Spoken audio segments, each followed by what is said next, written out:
ये सवाल पूछा, अपने सेक्रेटरी हैं, ये जो हिंदुस्तान की सरकार को चलाते हैं, जो बजट को चलाते हैं, इनमें से ओबीसी कितने हैं? सेंसस हिंदुस्तान का एक्सरे है और एक बार ये डेटा हिंदुस्तान की जनता के हाथ में होगा तो फिर देश सब लोगों को भागीदारी देकर आगे चल पाए। नरेंद्र मोदी जी, आप कास्ट सेंसस से डरते क्यों हो? जैसे ही हमारी सरकार आएगी, पहला कदम कास्ट सेंसस होगा और ओबीसी को जो भागीदारी मिलनी चाहिए वो कांग्रेस पार्टी करके दिखाएगी। नमस्कार, मैं मनीष शर्मा।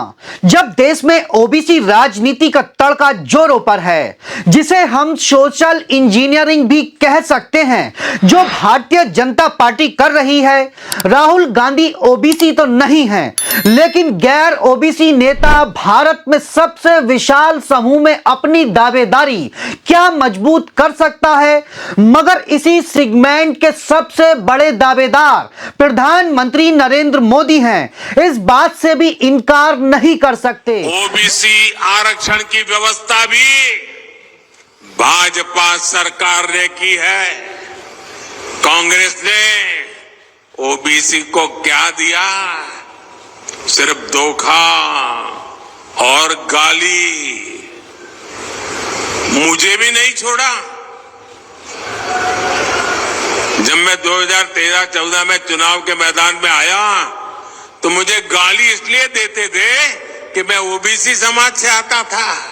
दोस्तों, जब देश में ओबीसी समाज को लेकर भारतीय जनता पार्टी हाथ पांव मार रही है, वहीं राहुल गांधी तेजी से प्रवेश द्वार खोलकर आगे बढ़ने की कवायद में हैं।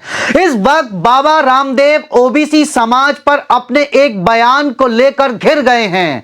यह बात तो रही राजनीतिक कि आने वाले समय में ओबीसी समाज में वर्चस्व के नेतृत्व की लड़ाई घमासान में भी बदलने वाली है, क्योंकि आम चुनाव नजदीक हैं।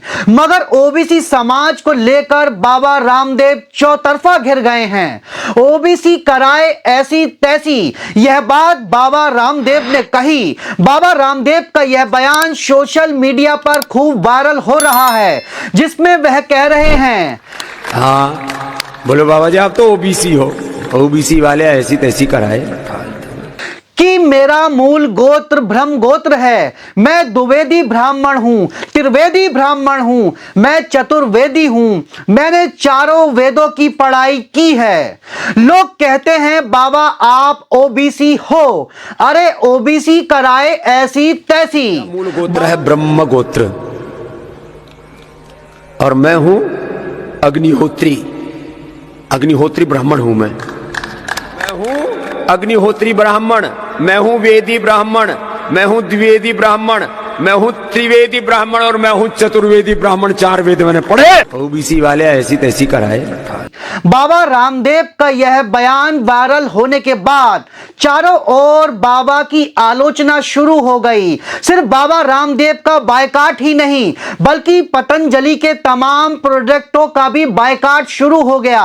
कई लोगों ने प्रधानमंत्री को टैग करके लिखा कि प्रधानमंत्री जी आप भी ओबीसी हैं। जब चारों तरफ से आलोचनाओं का अंबार लग गया तो बाबा रामदेव ने सफाई दी और कहने लगे, मैंने ओबीसी नहीं ओवैसी कहा है। ऐसा हमने तो कोई बैन नहीं दिया। आपने बोला था ओवैसी के ऐसी की तैसी, ओबीसी के ऐसी की तैसी। ओवैसी ओवैसी तो वो तो उल्टा दिमाग का है, उसके बारे में क्या? तो पतंजलि बॉयकॉट का जो चला रहे हैं। ऐसा देखो, ओवैसी उसका उसके पूर्वजों का हमेशा देशद्रोही सोच रहा है, उसके बारे में हमको कोई गंभीरता से नहीं सर। ओबीसी का नहीं है। ओबीसी का हमने कभी कुछ उल्टा नहीं बोला। ठीक। मीडिया में सफाई के बाद जिन्होंने भी रामदेव का यह वीडियो देखा था, वह तो समझ ही गए कि रामदेव झूठ बोल रहे हैं। मेरा मूल गोत्र है ब्रह्म गोत्र और मैं हूं अग्निहोत्री। अग्निहोत्री ब्राह्मण हूं मैं। हाँ बोलो बाबा जी, आप तो ओबीसी हो, ओबीसी वाले ऐसी तैसी कराए। अब ओबीसी या ओवैसी, आप लोगों को क्या लगता है? रामदेव क्या वाकई में ओवैसी कह रहे थे, या रामदेव भूल गए थे कि प्रधानमंत्री 2013-14 में चुनावी मंचों से लोगों को बता रहे थे कि वह ओबीसी हैं और विपक्ष उन्हें इसीलिए गालियां दे रहा है? जब मैं 2013-14 में चुनाव के मैदान में आया तो मुझे गाली इसलिए देते थे कि मैं ओबीसी समाज से आता था।